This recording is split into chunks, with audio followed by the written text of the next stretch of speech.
자, 오늘 은혜 받으실 말씀은 잠언 3장 5절에서 6절 말씀을 이지 집사님이 봉독해 주십니다. 너는 마음을 다하여 여호와를 신뢰하고 내 명철을 의지하지 말라. 너는 범사의 그를 인정하라. 그리하면 내 길을 지도하시리라. 아멘. 예, 하나님께 집중하라 하는 제목으로 우리 김지원 부목사님 나오셔서 말씀을 전해 주십니다. 예, 잠언 3장 5절에서 6절 말씀을 가지고 함께 말씀을 나누기를 원하는데요. 네, 먼저 한 번 더 기도하고 말씀 나누도록 하겠습니다.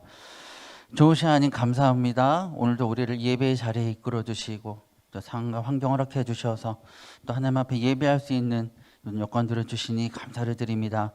오늘 주신 예배 가운데 함께 하시고 말씀해 주시고 하나님의 뜻을 깨달아 할 수 있도록 이 시간도 역사하여 주시옵소서. 감사를 드리며 예수님의 이름으로 기도드립니다. 아멘.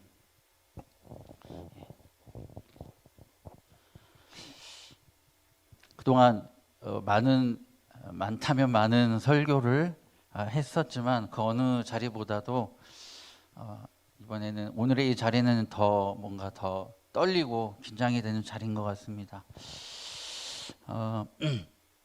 하나님께 집중하라라는 제목으로 말씀을 나누려고 합니다. 오늘 본문은 이 잠언서 말씀이지만 이 말씀을 토대로 또 여러 말씀을 좀 보면서 말씀을 나누려고 합니다. 한 가지 재미있는 얘기를 좀 들려드리고자 하는데요. 이거는 제 얘기는 아니고 제가 주중에 이제 종종 그 인터넷 유튜브로 이제 찬양 예배와 말씀을 이렇게 종종 듣습니다. 운전하고 다닌다거나 이렇게 왔다 갔다 할 때, 또 어딜 다닐 때 또 종종 말씀을 듣는데요. 제가 최근에 이제 계속 듣고 있는 그 예배의 말씀에서 목사님께서 자신이 굉장히 많이 쓰는 예화라. 오늘 말씀도 그 들은 말씀을 좀 토대로 많이 인용을 하면서 말씀을 하려고 합니다. 그 목사님이 드신 예화인데요. 그 목사님이 외부로 설교를 하시거나 집회를 가실 때 또 말씀을 전하실 때 자주 쓰신다라고 하는 예화입니다. 우리가 교회들마다 다 그런 경우들이 있을 텐데 가까운 곳에서 이렇게 예배를 오시는 성도님들도 많으시지만 때로는 좀 먼 곳에서 오시는 분들도 계시잖아요. 그런 분들도 이제 많이 계십니다. 이 목사님의 교회에 여러 성도들이 있는데 그 중에서도 집에서 교회까지 거리가 2시간이 걸리는 청년이 있었다고 합니다. 그래서 그 목사님께서 이 청년에게 어떤 일을 맡기려고 뭘 좀 이렇게 해달라, 뭘 좀 맡아라 이렇게 말씀하셨는데 그럴 때 이 청년이 이렇게 얘기할 때가 있다고 합니다. 목사님, 교회가 너무 멀어요. 너무 멀어서 교회가 너무 멀어서 힘들어요. 근데 그 목사님이 그 얘기를 들을 때마다 하는 행동이 있다고 해요. 이게 뭐냐면 그 목사님께서 항상 나무로 된 커다란 십자가 목걸이를 들고 이렇게 목에 걸고 다니세요. 그러면 내가 뭔가를 성도한테 얘기를 했을 때 바로 순종하지 않으면 그 십자가로 머리를 찍는다고 합니다. 예, 진짜 찍지는 않겠죠. 찍는 신용만 하시겠죠. 예. 못할 거면 순종이라도 잘해라. 뭐 그런 의미인 거죠. 예. 못해도 순종이라도 해라. 근데 재미있는 얘기고 우스운 얘기긴 하지만 이 예화가 우리에게 더 중요한 것을 말씀해주고 있습니다. 이것 또한 이 목사님께서 또 한편 강조하신 부분인데요. 우리의 마음의 중심이 어디에 있느냐 하는 것에 따라서 우리 삶에 나타나는 그 결과들이 달라진다라는 거죠. 제가 조금 붙이긴 했지만 우리 마음의 중심, 교회 중심이냐 나 중심이냐라는 거죠. 이 청년은 지금 자기 중심인 거예요. 나 중심으로 모든 것들이 다 이제 결정이 되는 거죠. 나로부터 교회가 멀다. 나로부터 무엇이 있기 때문에 안 된다. 하지만 우리는 항상 우선순위가 하나님 중심이어야 한다라는 것이죠. 그렇죠? 교회가 먼 것이 아니라 내 집이 먼 거. 그렇죠? 그것을 하나님 앞에 회개해야 되는 거예요. 내 집이 너무 먼 것에 회개해야 되는 거야. 그것이 하나님의 중심으로 생각하는 것이라고 하는 것입니다. 그 말씀이 정말 맞다는 생각이 들었습니다. 우리가 신앙생활 하면서 종종 자꾸 뭘 못한다, 뭐가 어렵다, 무엇이 안 맞는다, 뭐 힘들다 얘기를 많이 하는데 항상 그것은 내 중심일 때가 많은 것 같습니다. 그렇죠? 하나님의 전능하심을 보지 못하고 하나님의 어떠하심을 보지 못하고 자꾸만 내 중심으로 판단하고 생각하니까 어려운 거예요. 두렵고 못하는 것, 못하겠는 거죠. 그렇지만 나를 통해 일하시는 하나님 중심으로 바라본다면 나는 못하지만 내 힘으로 할 수 없지만 하나님이 나와 함께 하시기 때문에 내가 할 수 있습니다 라는 고백이 나와야 하는 거죠. 그것이 하나님 중심으로 생각하는 그 믿음의 고백인 것 같습니다. 그렇게 생각할 때 어떻게 중심을 두고 생각하느냐에 따라 우리 삶에서 나타나는 생각과 행동과 어떤 모든 결과들이 달라질 수 있는 것 같습니다. 내가 믿음으로 반응하느냐, 하나님을 중심으로 반응하느냐, 아니면 나를 보고 상황을 보고 환경을 보고 내 중심으로 보는 것을 바라볼 때 그 나타나는 나의 반응과 결과는 당연히 달라질 수밖에 없는 것 같습니다.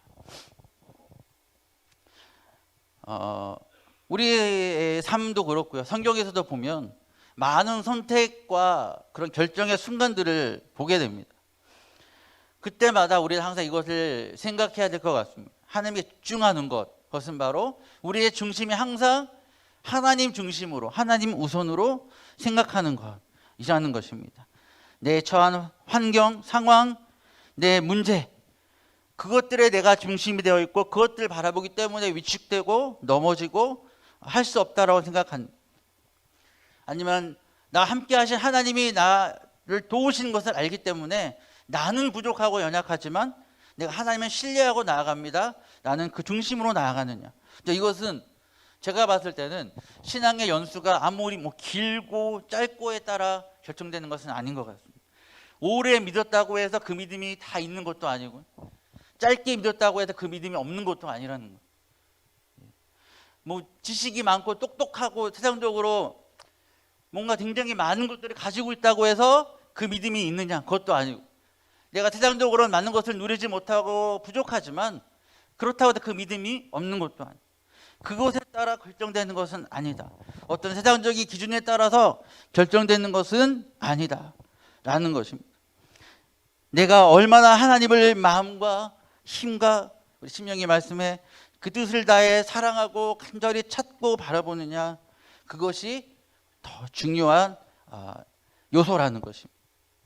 이것이 바로 우리의 삶의 중심이 하나님께 있는 것입니다.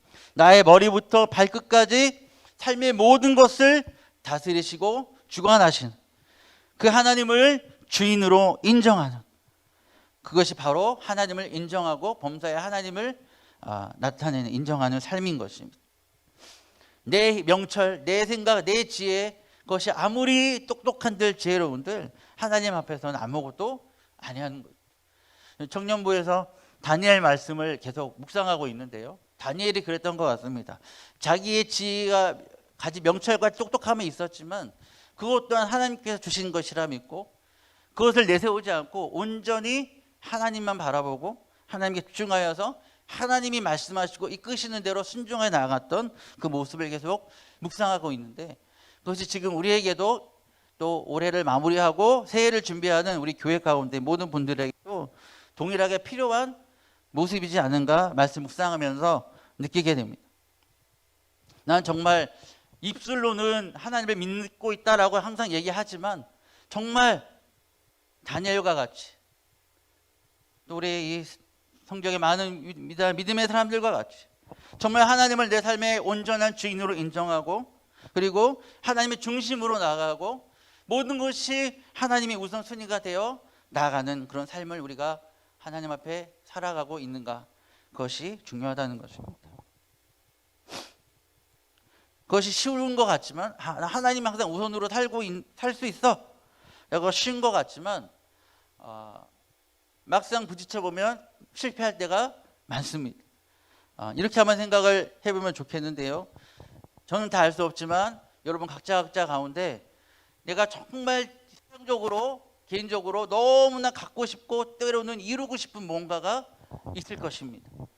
근데 지금 눈앞에 그것을 이룰 수 있는 기회가 찾아왔어요. 그런데 조건이 하나 있습니다. 한 달만 예배에 빠져. 그럼 내가 이 모든 걸 다 줄 거야. 네가 지금 간절히 원하는 이걸 내가 채워줄 거야 라는 조건이 붙는다면 무엇을 선택하시겠습니까? 그래, 잠깐 눈 감고 예배 안 드리고 이거 하고 나서 나중에 예배 드려도 되지 않을까? 다시 그렇게 생각하실 분들이 이곳에는 없을 줄로 믿습니다. 하지만 막상 그 상황에 부딪히게 된다면, 그것이 나에게 진정으로 간절히 필요한 상황이 부딪힌다면 하나님 중심으로 이것을 딱 결정하는 것이 쉽지만은 않을 것 같습니다.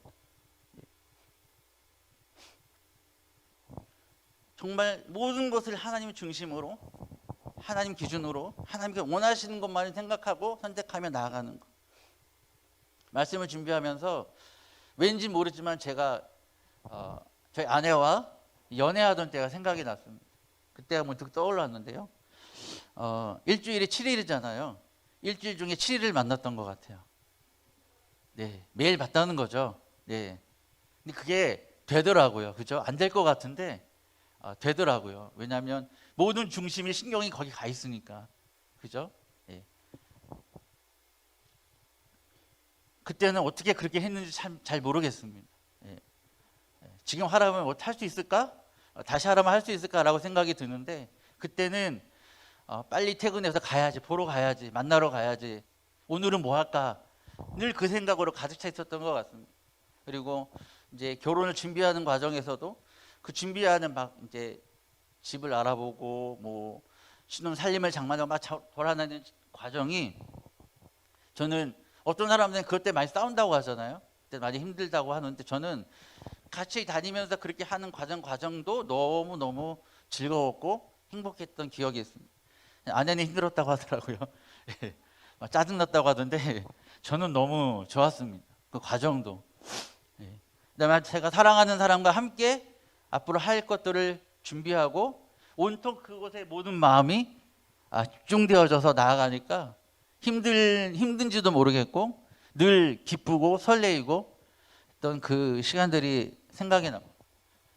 우리가 하나님을 사랑한다고 하는데, 하나님을 사랑할 때 우리의 모습은 어떨까요? 우리는 처음 하나님을 뜨겁게 사랑했던, 나의 배우자를 뜨겁게 사랑했던 첫 시간들이 있지만, 시간이 지날수록 또 식어지고 그냥 그렇게 되는 상황이 또 있듯이, 우리도 하나님을 사랑한다고 하지만 그 첫사랑이 점점점 식어져 가고 이제는 우리 입술로만 얘기하는 어떤 그런 습관적으로 로봇처럼 얘기하는, 혹시 그런 어중간한 믿음으로 우리가 살아가고 있지는 않은지 돌아볼 필요가 있겠습니다.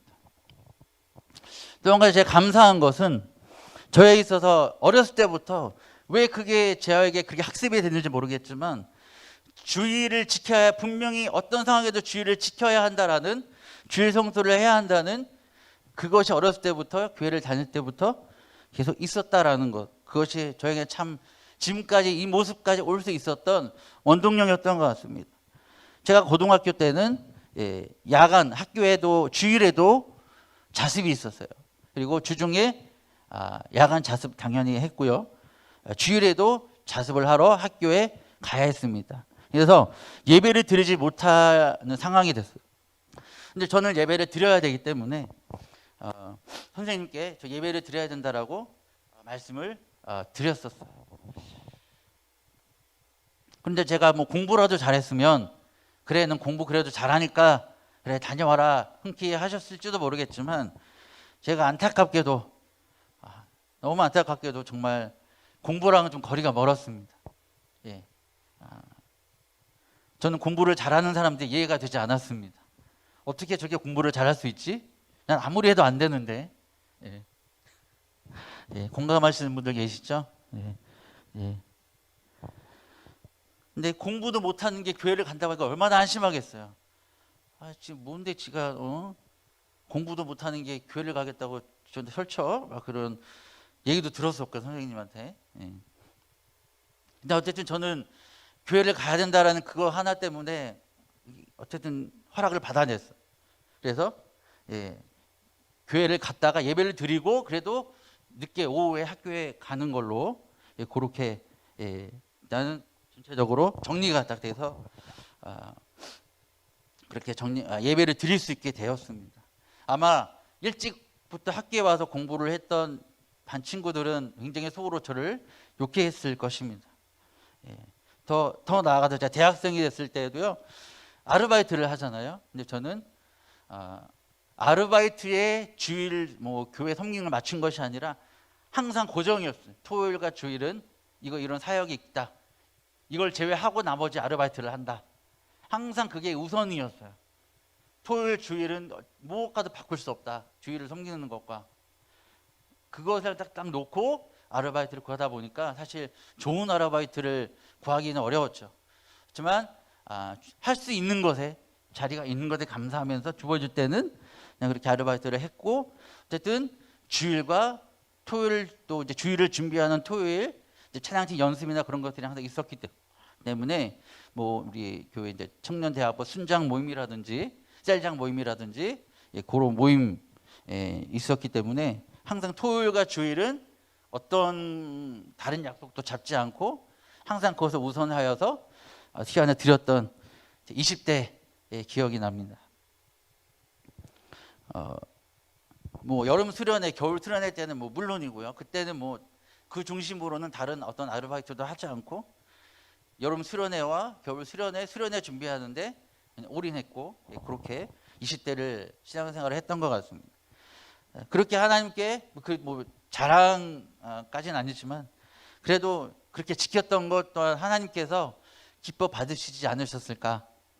그리고 그것 때문에 또 하나님께서 저를 지금까지 이렇게 많은 고난도 있었지만 저의 걸음을 지금까지 이렇게 인도해 주시고 제가 설 수 없는 이런 사역자, 목사라는 직분까지 허락해 주시고 저의 길을 인도해 주시지 않았는가라는 생각을 하게 됩니다. 하나님께서 지금까지도 함께 하셨듯이 앞으로도 끝까지 인도해 주셔서 하나님의 뜻을 이루어 가실 것이라고, 또 저와 여러분을 향해서 동일하게 그렇게 하나님께서 이루어 가실 것이라고 믿습니다. 저는 우리의 삶의 중심이 하나님을 이렇게 향해야 하는 것에 대하여 한 가지 측면에 대해서 오늘 말씀을 좀 드리고자 합니다. 그것이 뭐냐면 생각이라는 측면이.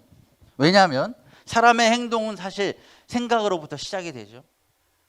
생각을 무엇을 어떻게 하느냐에 따라 그것이 마음으로 오고 또 그 행동이 나타나게 되는, 내 생각이 무엇에 지배를 받는지, 무엇이 내 생각을 다스리느냐에 따라서 내 행동이 결정이 된다는 것입니다. 더 나아가서 성경을 보면 마귀가 우리를 넘어뜨리기 위해 방법을 쓸 때 우리의 머리에 생각을 넣는다라는 것을 우리가 성경에서 볼 수가 있습니다. 그런데 또 마귀가 즐겨 쓰는 방법이기도 합니다. 그런데 그 방법이 마치 우리가 바로 분별이 되면 좋을 텐데 너무 교묘하기 때문에 그것이 지배를 당하면 마치 그 말이 맞는 것 같고 그게 이성적인 것 같고 합리적인 것 같은 것으로 나에게 스며듭니다. 우리가 다 너무나 잘 아는 말씀이 있죠. 예수님의 제자였던 가룟 유다가 예수님을 팔아넘길 때 요한복음 13장 2절에 이렇게 기록되어 있습니다. 마귀가 벌써 시몬의 아들 가룟 유다의 마음에 예수를 팔려는 생각을 넣었더라. 그렇죠? 예수를 팔아넘긴 것은 마귀가 유다의 마음에 생각을 넣었기 때문이다라고 얘기하고 있습니다. 이것이 교묘하다는 것은 무엇일까요? 가룟 유다에게 마귀의 생각이 들어오는데 가룟 유다가 겉으로 변한 게 있었나요? 우리 2주 전에 그 고경정 선생님 설교할 때 좀비 얘기 기억나시죠? 좀비. 저도 회개합니다. 한때 좀비물에 조금 빠져 있어서. 하나님 앞에 회개하고 지금은 보지 않습니다. 다 끊었습니다.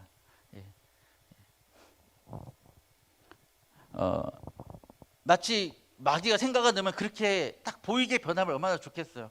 저거 마귀다, 마귀 생각이다라고 바로 알겠죠. 그렇지만 그렇지 않다는 것입니다.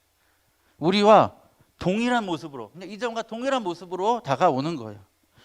마귀의 생각에 들어온 후에도 가룟 유다는 여전히 가룟 유다였습니다. 그래서 너무 교묘하다는 거예요. 또 다른 예가 있습니다. 예수님의 제자 중에 또 한 명 수제자라고 할 수 있는 사도 베드로 사도. 그는 악한 영이 주는 생각으로 예수님께 나아갔다가 예수님께 사단아 물러가라 라고 야단을 맞기도 했습니다. 마태복음 16장 21절 23절에 보면 이렇게 말씀이 나와 있습니다. 이때로부터 예수 그리스도께서 자기가 예루살렘에 올라가 장로들과 대제사장들과 서기관들에게 많은 고난을 받고 죽임을 당하고 제3일에 살아나야 할 것을 제자들에게 비로소 가르치시니 베드로가 예수를 붙들고 가나여 가로되 주여 그리 마옵소서 이 일이 결코 주에게 미치지 아니하리이다. 예수께서 베드로에게 이르시되 사단아 내 뒤로 물러가라. 너는 나를 넘어지게 하는 자로다. 내가 하나님의 일을 생각지 아니하고 도리어 사람의 일을 생각하는도다. 사실 베드로의 말은 상식적으로는 맞는 말입니다. 예수님이 안 죽으면 더 좋죠, 그죠? 그 예수님이 십자가 못 박혀서 돌아가신 일이 일어나지 않고 모든 일이 잘 되면 더 좋죠. 이성적으로 상식적으로 합리적으로 생각했을 때는 베드로의 말이 틀리지 않습니다. 어떻게 자기 스승이 예수님이 막 이 땅을 이제 승리케 하셔서 회복시키시라고 믿고 있는 예수님이 죽으러 가신다는데 어떤 제자가 잘 가십시오 이렇게 하겠습니까? 당연히 맞겠죠. 상식적이고 이성적인 말이 행동인 거죠. 전혀 악한 말이 아닙니다. 그러나 예수님은 이 베드로의 이 말에 대해 사단아 물러가라. 사단의 말이라. 인간의 말이라. 악한 말이라. 사람의 일이다라고 강력하게 꾸짖으셨습니다. 마귀는 이렇게 우리의 생각을 이런 식으로 교묘하게 넣는다는 거예요. 마치 이게 굉장히 이성적인 거야. 이게 맞는 거야. 이거 당연히 이게 맞는 거 아니야. 합리적인 거야 라고 우리에게 교묘하게 생각을 불어넣는다는 거죠. 구약에서도 사울왕의 경우 우리가 너무 잘 아시죠? 사울왕이 처음 부름 받았을 때에는 성령의 지배를 받았고 다스림을 받았습니다. 하나님께 순종했던 겸손한 왕이었습니다. 그런데 그가 전쟁에 승리하게 되고 뭔가 좀 힘이 생기게 되고 뭔가 점점 이렇게 일들이 나타나면서 사울 왕 안에 교만함이 생기게 됩니다. 그리고 점점 불순종하기 시작하게 되고 자기 뜻대로 판단하고 행동하기 시작합니다. 결국 어떻게 됩니까? 사무엘상 16장 14절에 보면 여호와의 영이 사울에게서 떠나고 여호와께서 부리시는 악령이 그를 번뇌하게 한지라. 그렇죠? 심지어 교만하고 불순종하여 하나님을 떠난 이런 자들이 하나님께서 그를 심판하시는데 악령을 사용하시기까지 하신다. 악령이 들어간 사울 왕이 결국 어떻게 됩니까?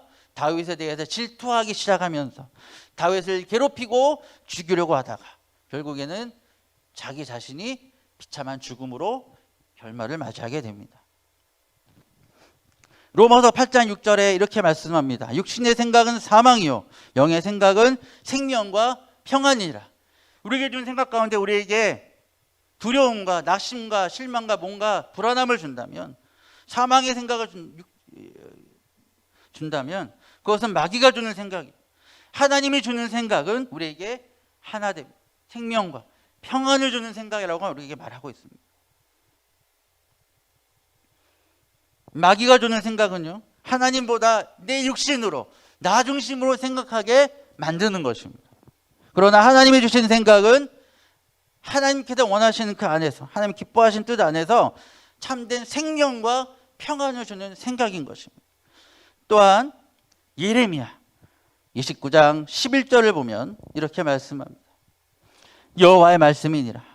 너희를 향한 나의 생각을 내가 아나니 평안이요 재앙이 아니니라. 너희에게 미래와 희망을 주는 것이니라 라고 말씀합니다. 이 말씀은 포로로 끌려간 이스라엘 백성들에게 지금의 포로의 생활이 끝이 아니다. 이것이 끝이 아니라 다시 회복시킬 것이고 하나님께서 내가 향한 앞으로 이룰 계획들이 있다. 그러므로 지금 너희가 그곳에서 그 뜻을 위해 기도하고 또 그곳을 위해 기도하고 네가 있는 곳을 위해서 오히려 기도하고 그곳에서 번성하고 있으라 라고 말씀합니다. 또한 더 나아가 너희 중에 있는 선지자들 점쟁이들에게 미혹되지 말라고, 그리고 내 이름으로 거짓을 예언하는 자들에 대해 듣지 말아라 라고 말씀합니다.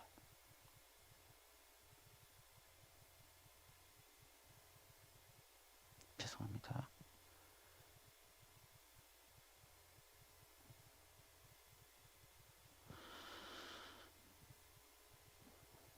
더 또 나아가서 29장 12절 13절을 보면 이렇게 하라고 말합니다.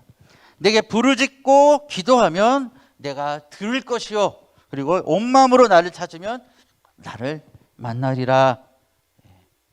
우리가 어떻게 하면 마귀의 생각에 지배당하지 않고 미혹되지 않을 수 있고 넘어질 수 않을 수 있겠습니까? 우리 안에 하나님의 영으로 충만해야 됩니다.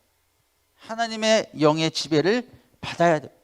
하나님을 더욱 찾고 구하고 우리의 중심이 더욱 하나님을 향하여 집중하고 하나님의 말씀으로 우리 가운데 채워서 우리 안에 온전한 거룩, 어떤 것 틈타지 못하는 온전한 거룩함을 우리가 이룰 때에 우리는 그걸 지배를 받지 않고 분별할 수 있는 분별력을 가질 수 있을 줄로 믿습니다. 하나님은 적당한 선이 아니에요. 100%를 원하십니다.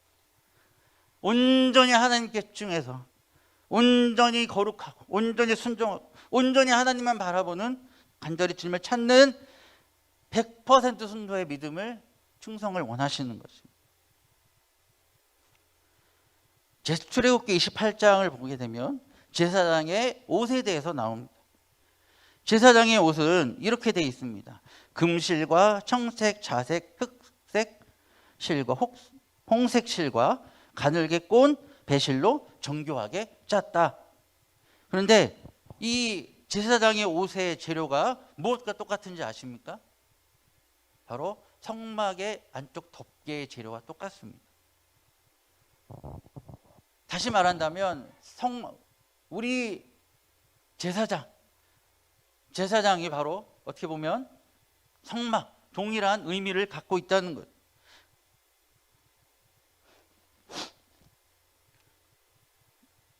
우리가 동일한 하나님의 교회라는 것. 건물만이 교회가 아니라 나와서 우리 한 명 한 명이 제사장으로서 저와 여러분이 모두 교회라는 것입니다. 이 제사장이 온전히 거룩함을 입어야 되는데 만약에 특별히 제 제사장에게는 방울을 답니다. 왜 다냐면 제사를 지내다가 뭔가 제 제사장이 제사를 잘못 지냈다, 거룩함이 훼손됐다 그러면 그 자리에서 죽임을 당합니다. 그리고 방울 소리가 나고 있으면 지금 살아서 제사를 잘 지내고 있구나 라는 것이고, 방울 소리가 나지 않으면 죽은 거예요. 이렇게 하나님께서는 온전한 조금의 거룩함도 훼손되면 이렇게 엄격하게 행하시는, 심판하시는 하나님이신 것을 이 구약의 성막의 모습에서 우리는 볼 수가 있습니다. 물론 하나님께서 지금 우리에게 뭐 그렇다고 해서 단박에 죽이시거나 이렇게 하시진 않으시겠지만, 그렇지만 동일한 이런 거룩함과 온전함은 우리에게도 동일하게 지금도 요구되고 갖춰야 하는 모습인 것입니다. 우리가 지금 그러한 거룩함, 제사장이 이런 옷을 입는, 제사장으로서 거룩한 옷을 입는 것은 지금 우리에게 무엇입니까? 우리가 예수 그리스도로 옷 입는 것을 말합니다. 내가 죽고 나는 죽고 예수 그리스도로 온전히 거룩한 옷을 입는 것을 말합니다. 로마서 13장 14절을 보면 오직 주 예수 그리스도로 옷 입고 정욕을 위하여 육신의 일을 도모하지 말라라고 하였습니다. 또한 에베소서 4장 24절을 보면 하나님을 따라 의와 진리의 거룩함으로 지으심을 받은 새 사람을 입으라 라고 말씀하고 있습니다. 그리스도로 옷 입는다는 것은 거룩한 옷을 입는다는 것이고 새 사람이 된다는 것, 육신의 일을 이제 도모하지 않는다는 것은 이제는 내 옛것들이 모두 죽고 내 힘과 내 능력과 방법이 아니라 오직 예수 그리스도의 권세와 능력을 힘입어 그 은혜로만 나아가는 삶을 말합니다. 따라서 그러므로 예수 그리스도로 거룩한 옷을 입고 하나님의 영으로 충만하여 나아간다면 그 권세와 능력을 힘입어서 우리는 영적인 분별력을 가지고 죄에 지배당하지 않고 죄를 물리치고 미혹에 넘어가지 않고 오히려 다른 사람들에게 나의 삶을 통해 예수 그리스도의 향기를 나타낼 수 있는 것입니다. 하나님을 증거하는 생명에 있는 삶을 살아갈 수 있는 것이죠. 말씀드린 바와 같이 이것은 바로 내 자신이 더 겸손히 낮아져서 온전히 죽고 오직 예수님으로 사는 삶, 그것을 말합니다. 이것은 죄의 종로를 타던 것, 이전의 모든 것, 말씀드렸던 것과 같이 내 정욕과 내 모든 탐심, 내 소견에 옳은 대로 행한 것, 내 생각으로 내 이성적인 판단, 내 중심으로 행하던 모든 것들을 다 버리고 예수님이 우리의 주인 되심을 인정하고 순종하는 것을 말하는 것. 모든 것을 예수님께 맡기고 완전히 순종하는 것. 나의 의지를 버리고 주님의 의지로 행하고 나의 감정이 아니라 주님의 감정으로 나가요. 그것을 느끼려고 하고 나의 지식이나 경험이 아닌 오직 예수님께 모든 것을 여쭤보고 구하며 그때로 행하고자 하는 자세로 사는 것입니다. 그럴 때 예수님께서 나의 삶 가운데 온전히 역사하시는 것입니다. 예수 안에서 이렇게 내가 온전히 죽고 나를 통해 예수의 생명이 나타나는 삶을 살게 될 때에 이것이 진정한 자유, 승리, 그리고 우리의 복된 삶인 것입니다. 그러한 삶을 누리실 수 있는 저와 여러분들 되시기를 소망합니다. 출애굽기 3장에 보면요, 모세의 부르심의 장이 나옵니다. 이것도 초반에 말씀드렸던 그 목사님께서 또 말씀하신 본문이기도 합니다. 출애굽기 3장에 모세가 하나님의 부르심을 계속 거부하죠. 난 이것도 못해, 저것도 못해. 그렇지만 결국 부르심에 순종하기로 합니다. 그리고 나서 가족들을 이끌고 애굽으로 가게 됩니다. 그런데 4장 24절의 말씀을 보면 애굽으로 가던 길에 숙소에 머물렀는데 하나님께서 갑자기 모세를 대충 죽이려고 하시는 거예요. 그때 아내인 십보라가 아들의 포피를 베어서 할례를 행해서 모세의 발 앞에 갖다 대고 당신은 참으로 내 피난편이로다 라고 했을 때서야 하나님께서 모세를 죽이려고 하는 것을 멈출 수 있었습니다. 왜 이런 일이 생겼을까라는 거죠. 왜 하나님께서 정작 불러놓고 백성들을 출애굽하여서 그 민족을 이루고 약속의 땅을 가는 그 일을 왜 모세를 불러놓고 왜 죽이려고 하셨을까? 자세한 내용은 기록되지 않지만 모세가 어떠한 이유인지 알 수 없지만 온전히 순종하지 못한 부분이 있었습니다. 그것은 바로 아들의 포피를 할례를 행하지 못한 것. 할례라는 것이 무엇입니까? 당시에 구약에서는 하나님과의 언약의 표징입니다. 내가 하나님의 백성으로 온전히 살겠습니다, 순종하겠습니다 라고 하는 표징인 것이죠. 그런데 이 모세가 거절하다 가긴 했지만 그래도 마음에 100% 순종이 되지 않았던 부분이 있었던 거죠. 그래서 이 아들의 할례를 행하지 못한 거예요. 그것이 뭐 아내 때문일 수도 있고 어떤 상황인지는 알 수 없지만 어쨌든 그에 대해서 100% 순종하지 못한 거예요. 그래서 하나님께서 아주 극적인 모세를 완전히 순종하게 하시기 위한 조치로 그렇게 행하신 것입니다. 하나님이 이렇게 우리에게 100%의 전적인 마음을 원하십니다. 100%의 거룩과 순종을 원하신다는 것. 우리의 생각과 행동 모든 부분에 있어서 정말 하나님이 기뻐하시는 그 모든 것들을 우리가 기쁨으로 행할 수 있는 그런 믿음과 그런 모습들을 우리에게 보기를 원하시고 그런 자들, 그런 예배자들을 찾고 계십니다. 저와 여러분들이 그러한 하나님의 이러한 100% 기뻐 받으시는 그러한 믿음의 사람으로 모두, 그런 예배자로 모두 서시기를 소망합니다. 어떠한 마귀가 어떠한 것을 미혹하고 찾아와도 흔들리지 않는, 그러한 견고한 믿음으로 서실 수 있으시기를 소망합니다.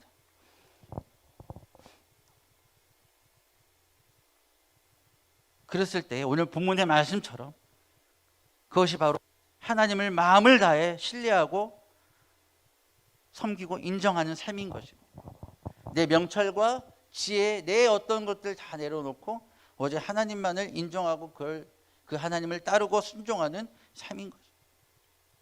말씀을 정리하겠습니다. 어느 때보다도 우리의 모든 부분에 있어서 더 영적인 어떤 강력한 분별력이 필요한 때인 것 같습니다. 하나님께서 우리를 통해 새 일을 이루시기 위해서, 새로운 일을 뭔가를 이루시기 위해 지금 우리에게 전적으로 순종하고 오직 하나님께 중심을 두도록 우리를 다시 다루고 계심을 믿습니다. 말씀으로 나를 채우고 성령으로 더욱 충만함을 받아서 내 안에 오직 예수 그리스도로 거룩한 옷을 입고 우리 안에 모든 죄와 탐심과 욕심과 모든 유혹들을 다 몰아내고, 죄를 몰아내고 예수의 생명을 나타내므로 말미암아 하나님이 기뻐하시는 교회를 세워가실 수 있는 저와 여러분 되시기를 소망합니다. 이 말씀 한 구절 읽고 마치고자 합니다. 말씀 준비하면서 왜인지 모르지만 계속 이 말씀이 생각이 났어요. 너무나 잘 아시는 말씀일 텐데요. 잠언 8장 17절입니다. 나를 사랑하는 자들이 나의 사랑을 입으며 나를 간절히 찾는 자가 나를 만날 것이니라. 하나님을 진정으로 사랑하고 오직 하나님을 간절히 찾는 저 여러분들이 되시기를 소망합니다. 이렇게 기도하고 마치겠습니다. 살아계신 하나님 아버지, 감사와 영광을 주님께 올려드립니다. 오늘 주신 이 말씀을 통해 지금 이 시대 가운데, 이 상황 가운데 나에게 필요한 것이 무엇인지를 깨닫고 분별케 하시니, 알게 하시니 감사를 드립니다. 그동안 하나님께 전적으로 마음을 온전히 드리지 못하고 또 오랜 신앙생활가 모습 속에 식어져 가고 타협했던 모습들이 있었다면 다시 한번 우리의 믿음의 고삐를 조이고 다시 한번 주님 앞에 온 마음과 정성을 드리기로 고백하며 결단하는 그런 우리 상가성목회 모든 성도님들이 될 수 있도록 도와주옵소서. 새로운 해를 준비하며 올 한 해를 마무리하며 하나님께서 우리 가운데 준비하기를 원하시는 것을 오늘 말씀 중에 주신 줄 믿습니다. 하나님께 더욱 집중하고 더욱 하나님 바라보고 더욱 하나님의 뜻 가운데 우리의 마음을 다 들여서 어설픈 모습이 아니라 100% 전적인 믿음의 순종의 모습으로 나아가, 말씀으로 나아가, 충만함으로 나아가 하나님께서 기뻐하시는 길로만 나아갈 수 있도록 모두가 하나 되어 한 마음으로 우리 하나님을 전심으로 사랑하며 그 믿음으로까지 함께 나아갈 수 있는 우리 상가서목회 모든 성도님이 될 수 있도록 주님, 승리하는 우리 성도님이 될 수 있도록 인도하여 주옵소서. 감사드리며 예수님의 이름으로 기도드립니다. 네, 우리 주기도문으로 예배를 마치겠습니다. 하늘에 계신 우리 아버지, 아버지의 이름을 거룩하게 하시며 아버지의 나라가 오게 하시며 아버지의 뜻이 하늘에서와 같이 땅에서도 이루어지게 하소서. 오늘 우리에게 일용할 양식을 주시고 우리가 우리에게 잘못한 사람을 용서하여 준 것 같이 우리 죄를 용서하여 주시고 우리를 시험에 빠지지 않게 하시고 악에서 구하소서. 나라와 권능과 영광이 영원히 아버지의 것입니다. 아멘. 우리 주여 세 번 부르짖고 이제 기도하시다가 돌아가시도록 하시겠습니다. 주여, 주여, 주여. 아버지 하나님, 아버지 감사